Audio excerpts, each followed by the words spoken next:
乜嘢係負扣稅？乜嘢係資本利得稅？對你有啲咩影響？快啲入嚟同我哋一齊傾下啦！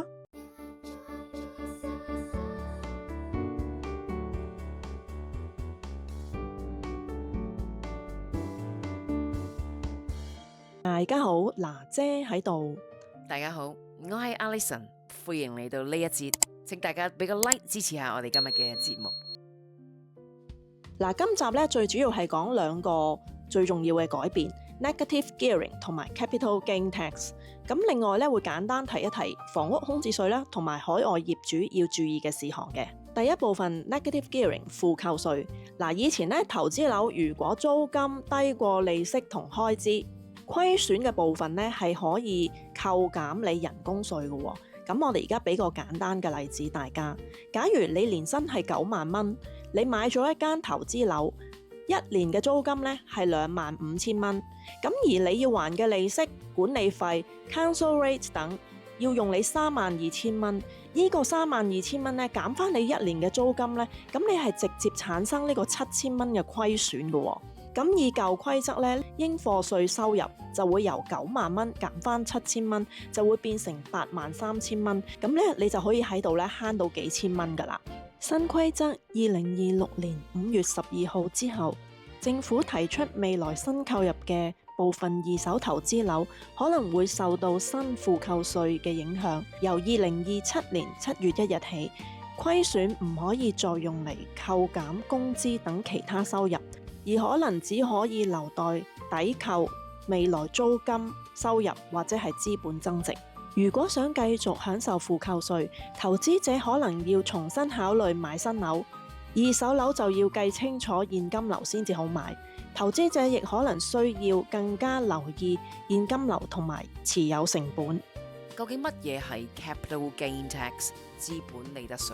假設你買咗個 house 60萬，幾年之後你賣翻出去值90萬，資本利得就係90萬減60萬等於30萬。舊規則到而家，持有1年或以上，你有5折，你只需要咧將呢個30萬5折咗去，等於15萬嘅真實係要交嘅稅款。新嘅規則，政府計劃最快由2027年7月1日起實施。政府提出可能會取消或修改現時持有超過1年物業嘅50% CGT 折扣嘅安排，改用成本基礎指數化，即係話減咗你嘅通脹嗰部分，然後之後嗰啲就係真實嘅利得啦。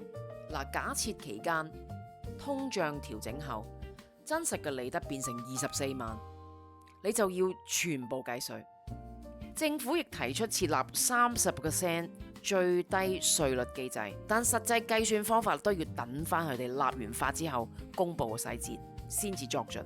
總結，政府提出由2027年7月1日起，或者會取消或者修改現時嘅50% 折扣嘅優惠，改用成本基礎指數化，扣咗個通脹，然後之後嗰啲全部都係實利得嘅，但係有30% 最低嘅利率。但係如果你係選擇買新樓嘅話呢，個空地嘅新建，又或者係拆舊重建，亦都會符合呢啲條件嘅住宅嘅時候，出售嗰陣時候呢，你可以揀2選1，你可以揀翻舊制嘅50% CGT 折扣，或者呢個30% 最低利率。咁如果係而家你已經持有現有樓有過渡期嘅安排，咁主要係保障翻2027年7月1日前以累積咗嘅利得繼續去用呢一個舊嘅制度啦。第三部分房屋空置稅，除咗以上兩個大嘅變化，由2025年1月1號起，維州近年已擴大空置住宅稅安排，部分長期空置超過6個月嘅住宅可能需要繳交額外稅項，稅率可能由1% 至到3% 不等。業主應該留意實際稅率及適用地區，視乎於州政府最新嘅規定。如果你係海外嘅業主，海外人士出租澳洲物業，租金呢要報稅。海外嘅朋友呢，最好揾翻澳洲嘅稅務會計師幫下手啦。